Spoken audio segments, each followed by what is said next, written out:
And we are live. Hello, ladies and gentlemen. Welcome to Real English with Real Teachers. We've got a video all about phrasal verbs with the word or verb call. Call, yes, to call. But we've got phrasal verbs with the word call. We've got 6 to 8 of these phrasal verbs for you to really understand. And these phrasal verbs are advanced ones that natives are using day to day. Myself and my best friend Harry are native British English teachers, and we teach on Skype every single day to people all around the world.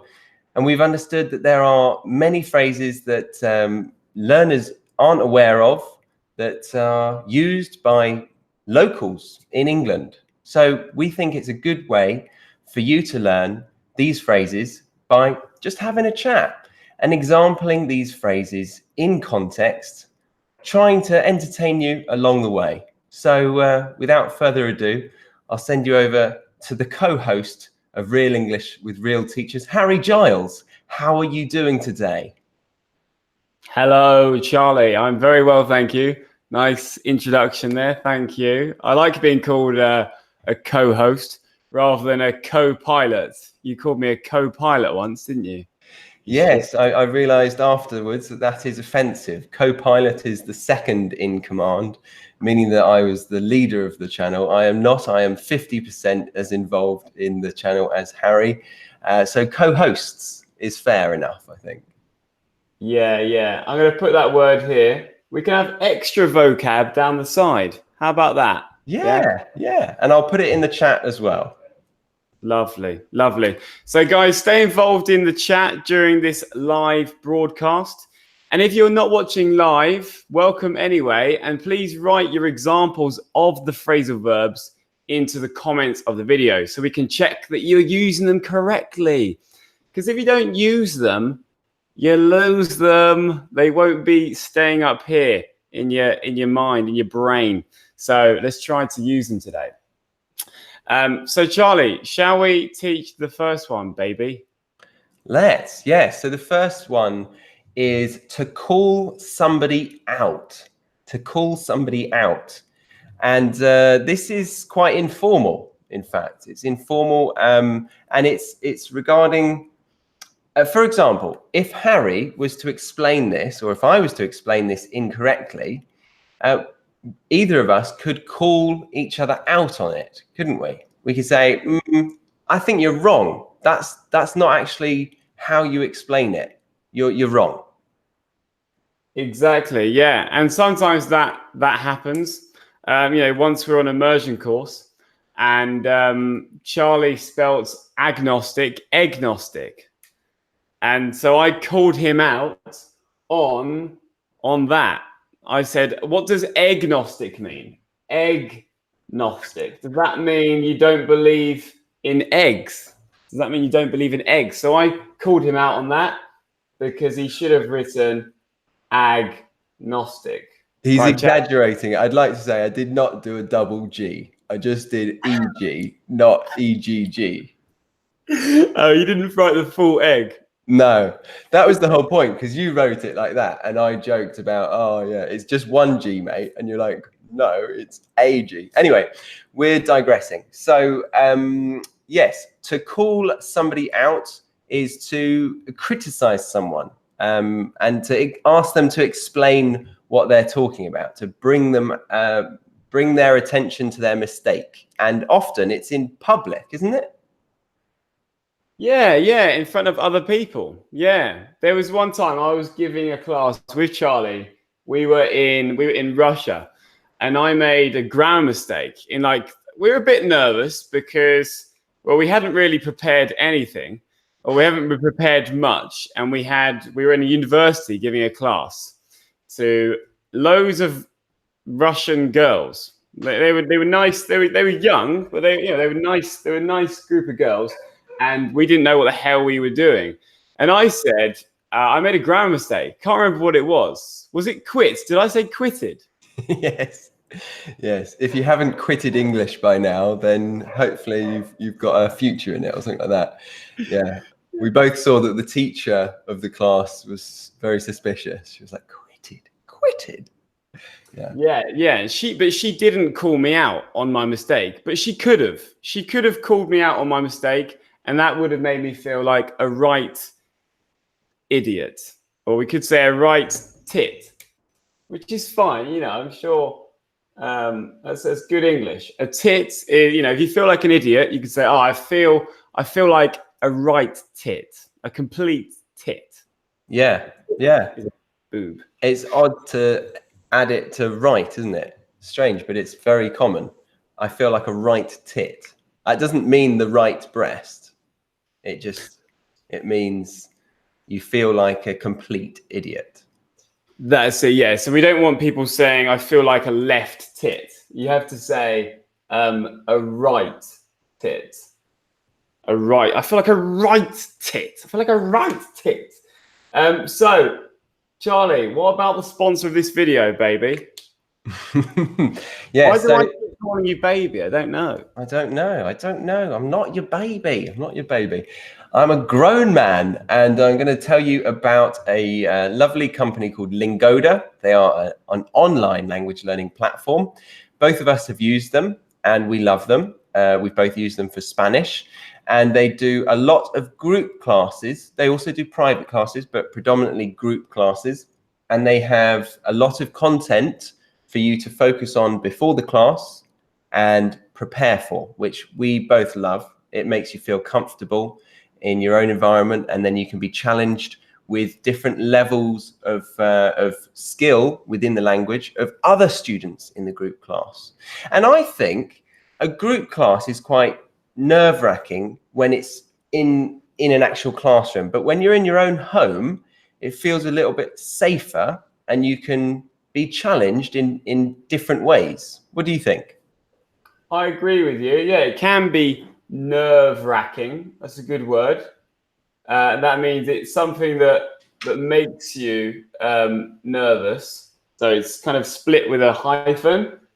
It doesn't have this hyphen, but that's because I couldn't fit it on there, okay? So nerve-wracking.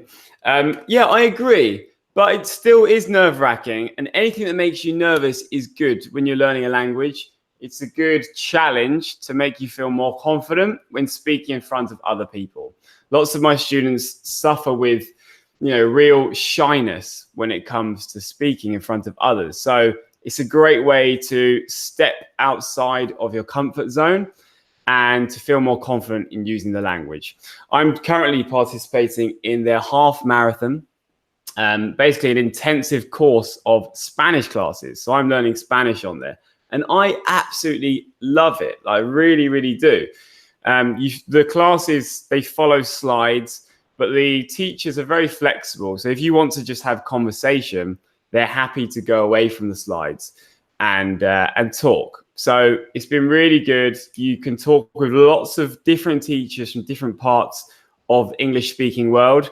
So you're getting used to hearing different accents, different words, different expressions, different ways of using the language, which is so important.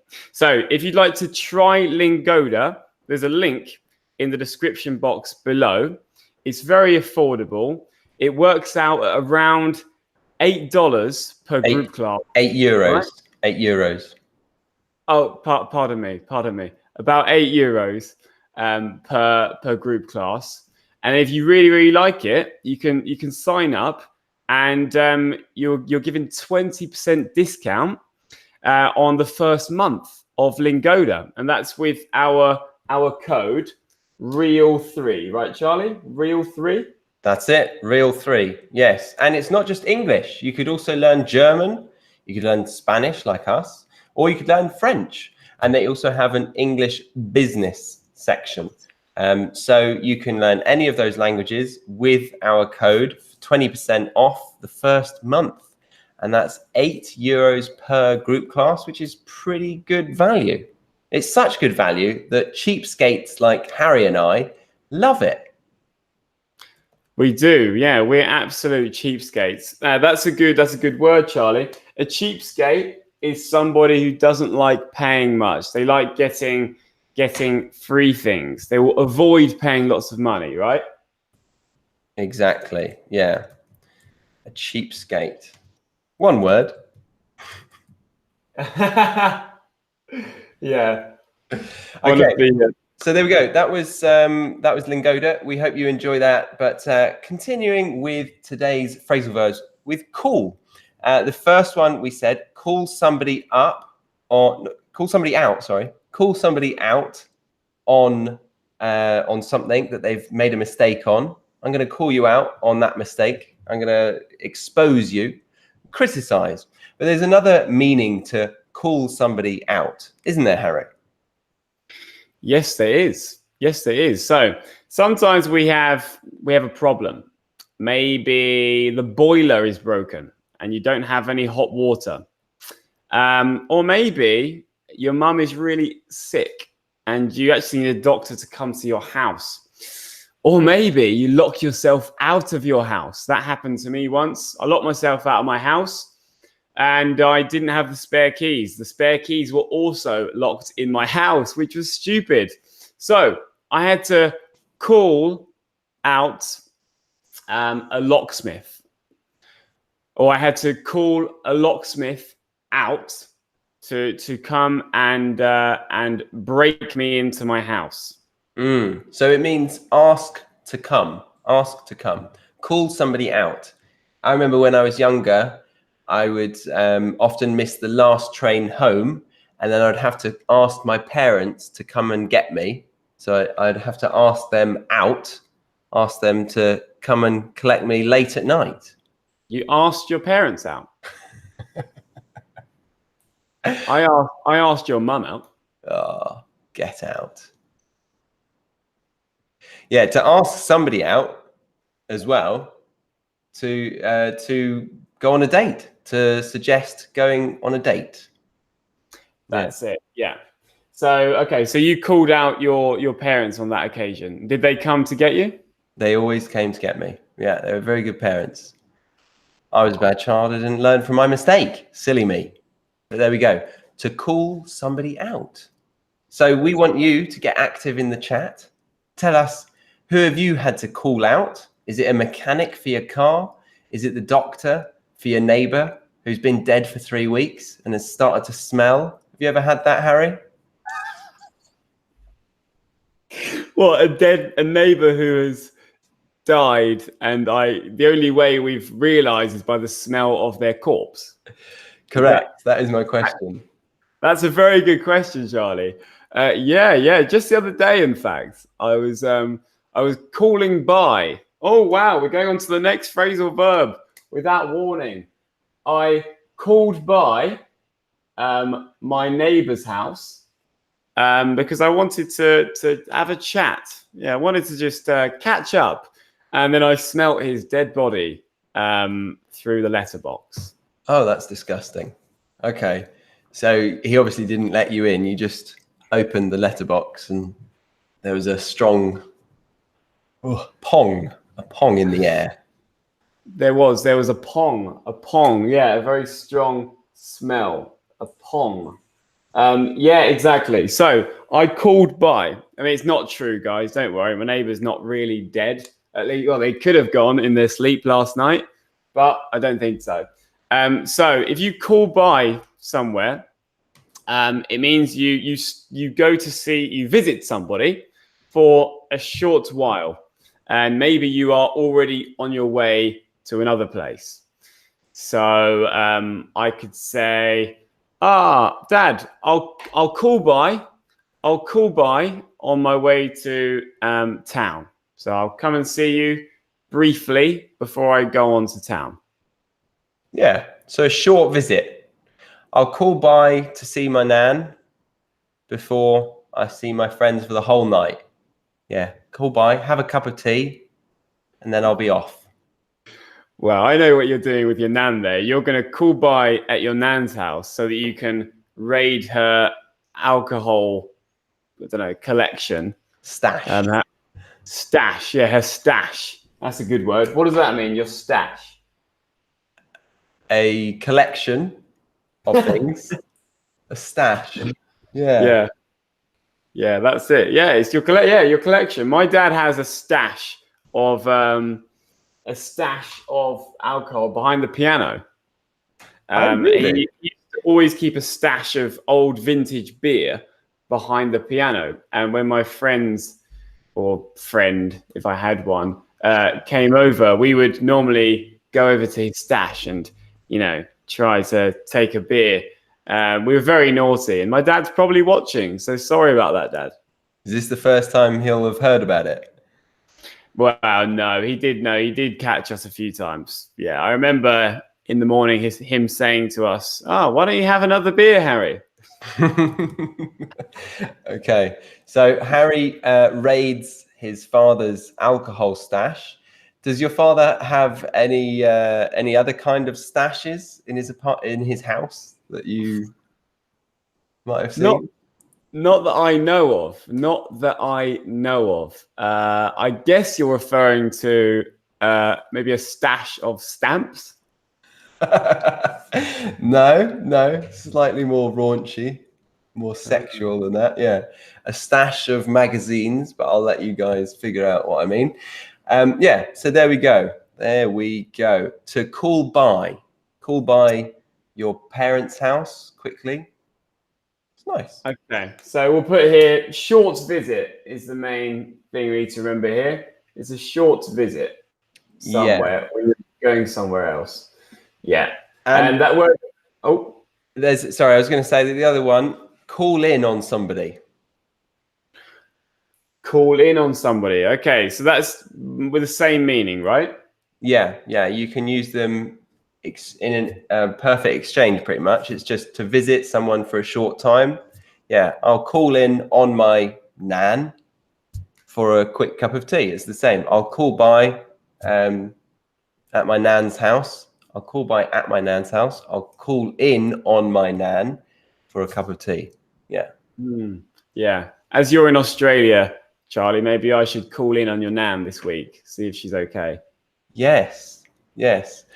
Just realised both of mine have deceased, so they're not around for a quick cuppa, actually. Oh, I'm sorry. I'm sorry to hear that. Okay, so they are dead. Yeah. So we could also use the word pop instead of call. We could say, I'm going to pop by and see. Maybe I'll pop by and see your granddad then. Yeah, very good. Yeah, my granddad's still around. Maria says drop by. Yeah, that's the same. Call by, drop by, pop by, Very good. Yeah, we could say that as well. and Drop call by. in on somebody. You can't say Lovely. pop in on somebody.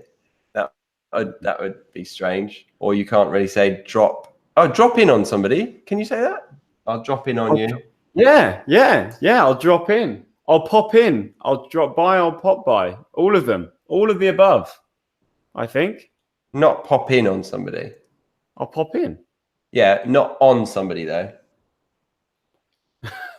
I'll pop in on you. No, but I'll pop in. You could just say I'll pop in on my way to the pharmacy. Yeah. Not quite on somebody though, is it? I'll pop in on my granddad. No, that doesn't make sense. I'll pop in on the way home. Yeah, sure. Yeah. But we don't need to have on, do we? It's fine. We just buy or in. Let's go on to the next one. Yes. So the next one is is call for somebody. To call for somebody.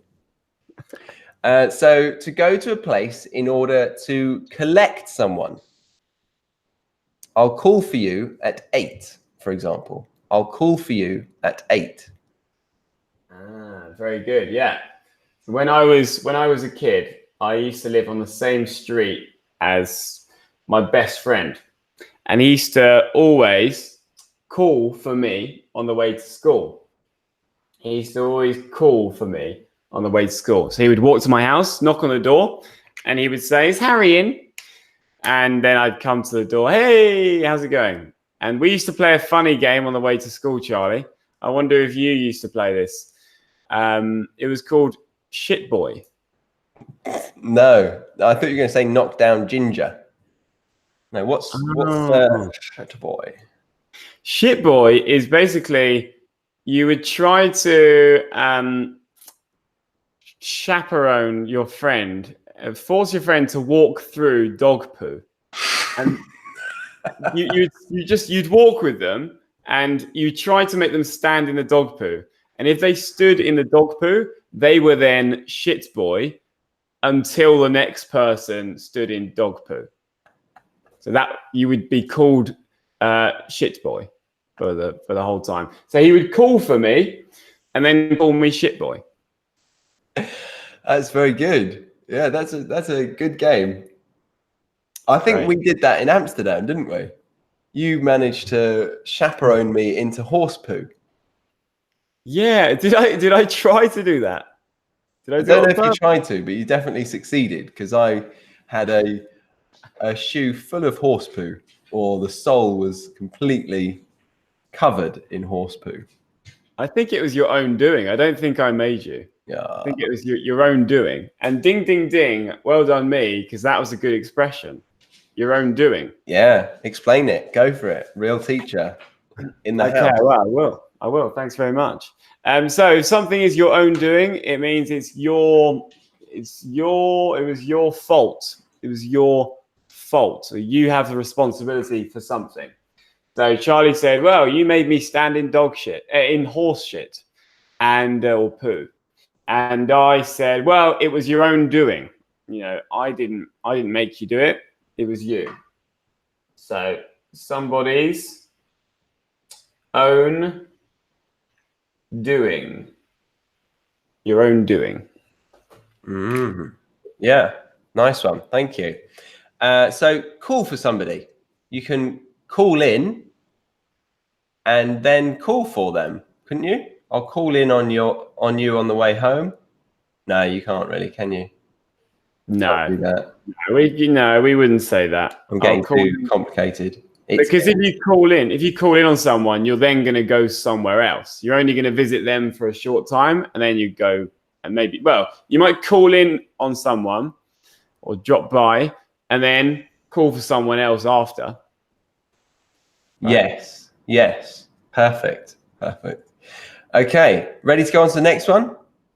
Let's do it. Yeah. And this one, Charlie, I think you should explain this one because you actually have a dog, and that is related to this expression. Yes, it is. Yes, it could be a person at times, but often it is a dog. Not usually any other animal, but I guess you could use it with another animal if they are behaving in the same way as a dog tends to do. So imagine if you're in a park, you're minding your own business, meaning you're just continuing your life as normal. You're not doing anything wrong. And then suddenly a dog owner appears with their dog at the park, and then they let the dog off their lead, release them, and then the dog chases for you. And then it grabs you and it attacks you. You need to say to the owner, call your dog off. Call your dog off. He's attacking me. Ah, call him off. Okay. So by that, you're saying that this dog owner needs to order his dog to stop attacking you, to stop biting your arm. Exactly. Yes. So call somebody or something off. And you could do it with, like, if you're, I don't know, you've got some gangsters hanging around and they are sent to kill you. Maybe you're John Wick and you've got some thugs coming in the door, and you could call the boss and say, call them off, otherwise I'll shoot every single one of them. Call them off, for God's sake. Oh, yeah. Yeah, that could happen. That could happen to us. Maybe we'll get in some trouble. We'll accidentally really badly insult someone on YouTube, and they'll send some gangsters round to Bedford, because I've mentioned my address on here before. Maybe they'll send some thugs to my house and we would have to call them off. No, please call off your criminal Assassins. Yes, Leave they're ringing the door and they're destroying the ambience in my apartment. Yeah. God, they're just ruining the ambiance, and they might kill me. I've brought the board closer. I think it might be more visible now. Someone has mentioned that it was a bit small. Sorry for that. Hope it's okay. But we That's will. okay. We're writing that stuff down in the comments. I'll catch up with the rest of it. But the main stuff is the cool phrasal verbs with cool. Yes, exactly. So check that chat. But what about you guys? Have you ever had to call off your dog, or have you ever ordered some thugs to go and beat someone up for you, and then thought, actually, I don't want to beat them up now. I'm going to call that off. I'm going to call them off. I'm going to call them off.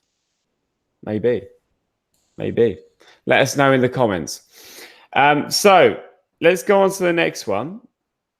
Charlie, which one would you like to go for? We can go for call somebody in. Let's call them in. Yeah, to ask someone to come to help in a difficult situation. So call somebody out and call somebody in. This is kind of similar, isn't it? We needed to, well, you would call in maybe a team of people. I'm thinking like a crime goes down. Imagine those gangsters are back. They come into Harry's apartment and he's not able to call them off. They get in and they batter him, meaning they beat him up. They hurt him. And then the police of Bedfordshire come in and they investigate, but they don't get anywhere with it. They lose their lead, or they don't have any success with the investigation.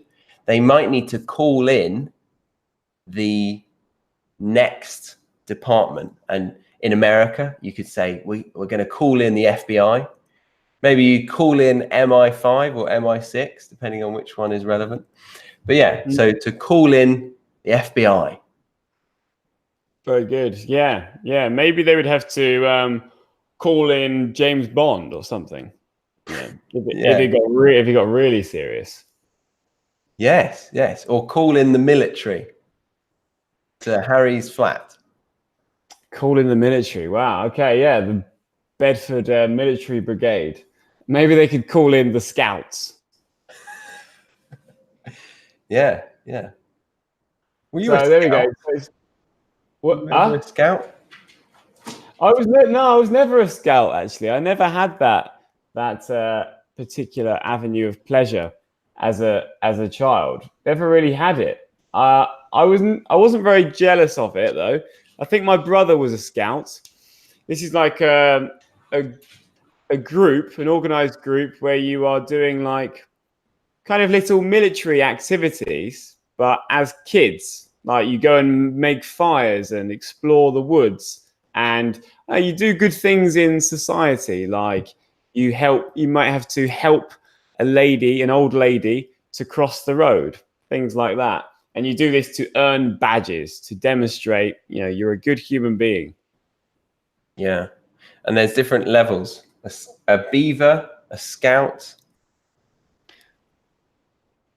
What's the other one? Is that it? I imagine you were a brownie. No, that's a girl. Girls is brownies and guides. Anyway. You know a lot about this. Were you a scout? No, I had two sisters. Chill out. Yeah. Oh, okay. But were you a scout? Were you a scout? I was a beaver, but the group or the beavers that I was hanging around with were far too naughty, and the owner the beaver, what's the chief called? Anyway, they said, raise your hand to know that you're listening. And I would just be stood there at the front of the class with my hand raised, and they would all be running riot, causing chaos, being mischievous. Oh, okay. Oh, so you were well behaved, but your colleagues were a bit naughty, were they? Yeah, my mum always reminds me how I was a beaver that always had a sore arm at the end of it, or a dead arm, because I was just like that the whole time. like a good little boy. A dead arm. That's quite good to have a dead arm.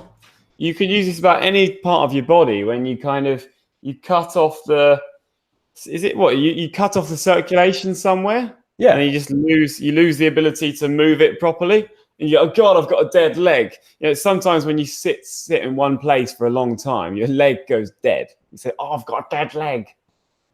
Yes. Yes. Yeah. Pins and needles is also similar to that. Pins and needles. It's when the feeling comes back. Pins and needles. If you can hear a sound, it's the dog drinking right next to the microphone. Didn't think about putting the water bowl somewhere else. Oh, Charlie, can we see the dog you're looking after? I think people are going to love this. People love dogs. It's a bit dark out there, but I'll see if you can see. George. There he is. Oh. No, we're back. We're back. So Charlie's looking after a British bulldog at the moment and looking after a house. Have you had to call anyone in to help you? Have you had any issues, Charlie, out there? What about if you had a serious problem with the with the dog?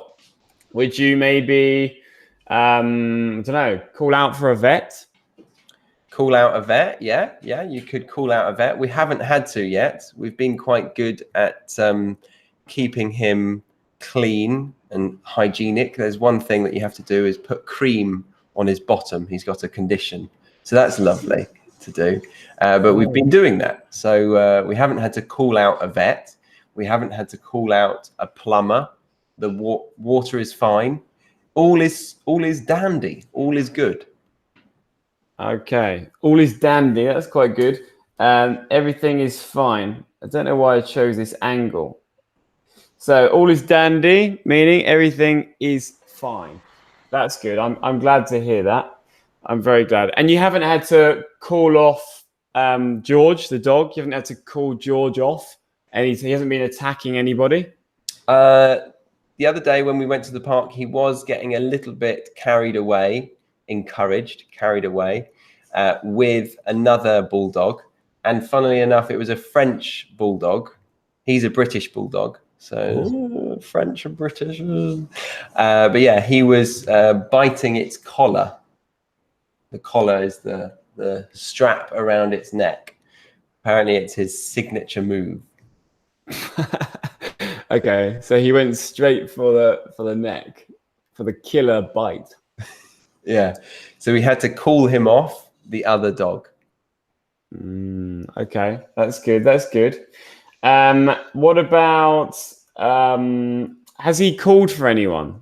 Have you ever let the dog out to go and call for, or have you ever called for one of his doggy friends? You know, do you ever go and knock round another person's house so that George can play with their dog? No, but somebody has actually called for the owner of a car down below to remove their car, otherwise it will be clamped and there will be a hefty fine. A hefty fine, a big fine. Hefty. A big amount of money to be paid. That's a good word. I'm going to write it here because I haven't got any room. It's okay. I've got it in the chat so everyone can see it. It's fine. It's okay, guys. It's okay. It's going to be fine. It's going to be fine. So, guys, I think we're coming towards the end of this lesson now. I hope you've enjoyed it so far.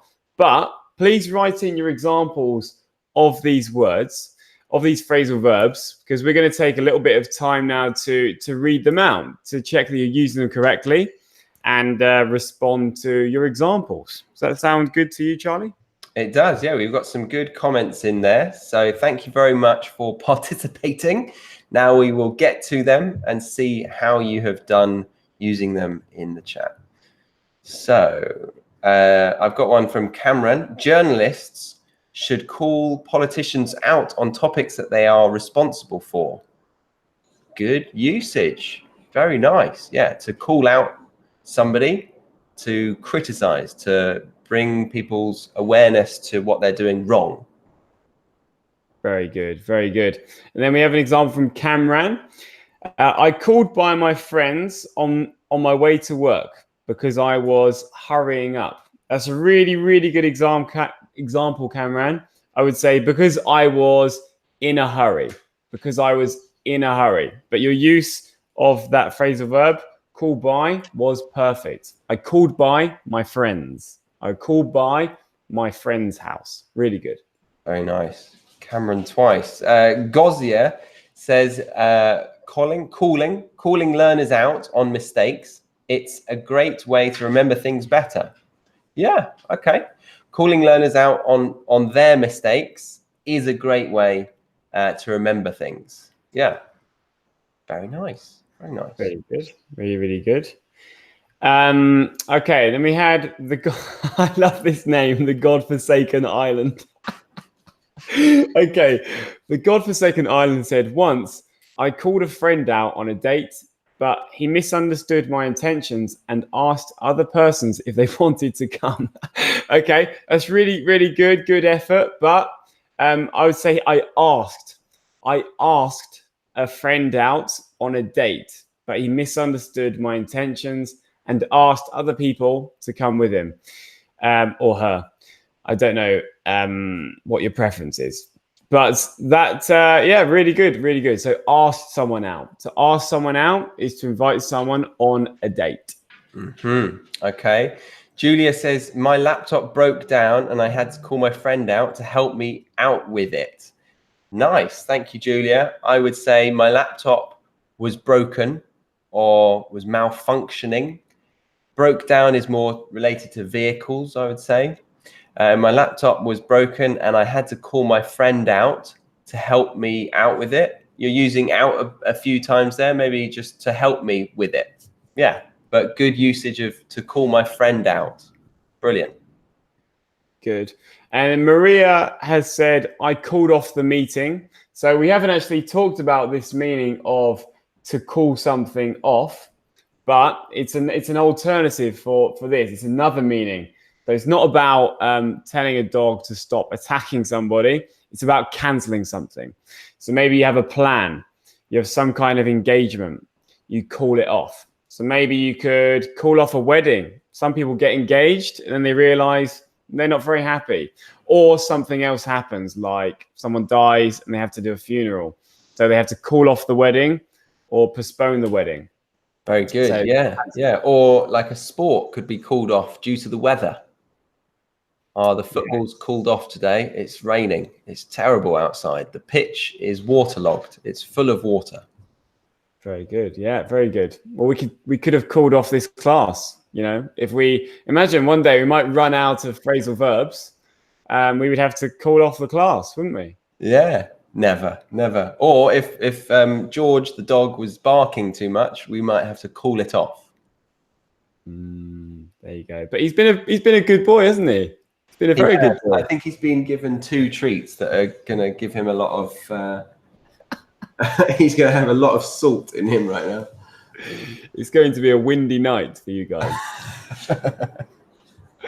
Hopefully he hasn't got diabetes or anything. And then I had to call my dog off once when he tried to start a fight with some other dog in a park. Really good, Irina. Really nice example there. I'd say the park, in the park. Wouldn't you? Even if we don't know what the park is, we normally just say in the park. In the park. Yeah, I had to call my dog off. Can you say the full sentence? I had to call my dog off once when he tried to start a fight with some other dog in a park. That is fine. There's no need to correct that. It's fine. Yeah. It's fine. Okay, loads here, but we probably don't have time for many more. We've really, really appreciated all of your comments, and it's a great practice for you guys. Keep doing it in the actual comments after this video has been recorded if you're watching it on the rerun. And we will give it a thumbs up if it's correct, or maybe even correct them if need be. But thank you very much. We hope you enjoyed it. Yes. Yeah, I really enjoyed it. Thank you so much, guys. Remember to join us on our social media, on our Instagram and our Facebook, because that's where we post about when we go live. But in general, it's Wednesday mornings around 9:30. So if you want to catch us next week, come over at 9:30 a.m. and we'll see you here for more Real English. But thank you guys. Well done in your participation. It's been really good. And remember to get commenting so we can look at your responses. But thanks a lot. Cheers, Charlie, and see you soon.